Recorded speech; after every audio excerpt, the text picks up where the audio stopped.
For things policy and those sorts of things in announcements, big ideas for our country's future in recent political ads, then you've probably been disappointed. But if you love a bit of smear and fear, then don't worry, there's plenty of that going around.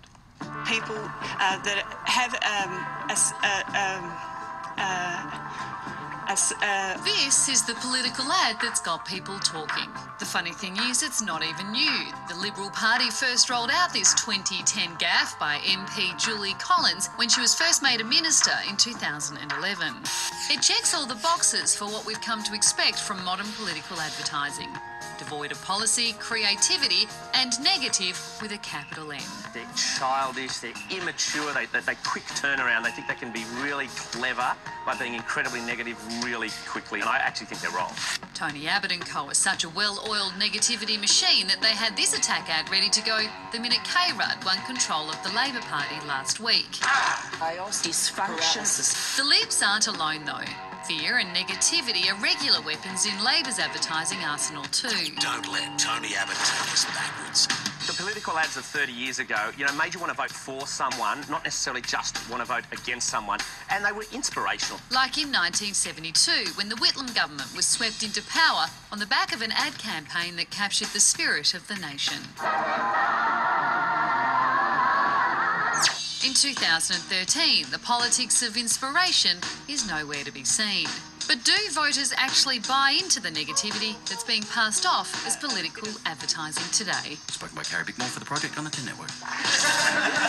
The Libs are lucky Tony Abbott never stutters or stammers over his words, I can say that. Ben Peacock is one of the co-founders of Republic of Everyone, the Sydney-based ethical advertising agency. Ben, why is this happening? Why all the negativity? Yeah, look, I think it's an extension of the conversation that's going on in Canberra and a bit of reflection of the times. Well, how do you mean? Is this something that's unique? We've never seen this before? No, look, I mean, I think you're always going to see a bit of negativity in political advertising, but I mean, the last term of Parliament's been pretty unique in its levels of negativity, and I think, at the end of the day, advertising is just communications, an extension of what your politicians are saying. So what you're seeing is really that on our TV sets. Do people buy this negativity? Do these ads work? Look, clearly the parties think they do, or they wouldn't keep running them.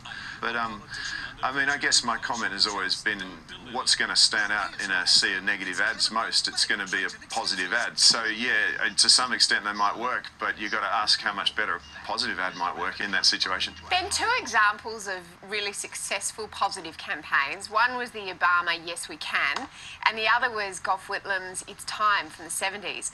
Do you think anything like that could work now?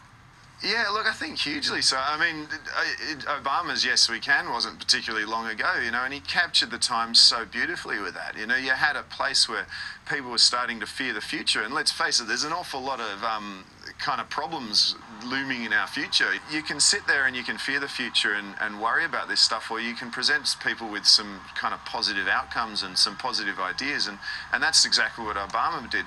The way I see it, to pull from Gough Whitlam, it is time. We're doing the Greens campaign. I'd love to lay down a bit of a challenge to anyone out there doing a campaign and say, why don't we have a race to the top in positivity instead of a race to the bottom for negativity, because it's got to be good for everyone.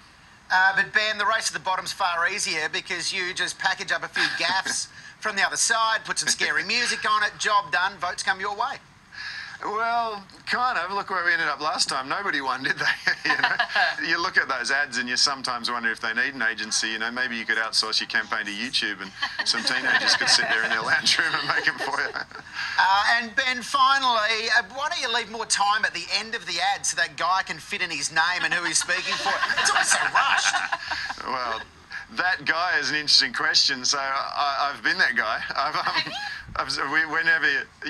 Whenever you finish an ad, that's the last thing you do in the recording studio, and there's always a bit of we've always made it a bit of a challenge to everyone get in front of the mic and see who can speak it the fastest. So go on, do it now, do it now. Where's the fun? Go on, have a crack. Do it now. Authorised by Ben Peacock, Sydney. Great job, Ben. Thanks for your time tonight. Thanks very much. See you later.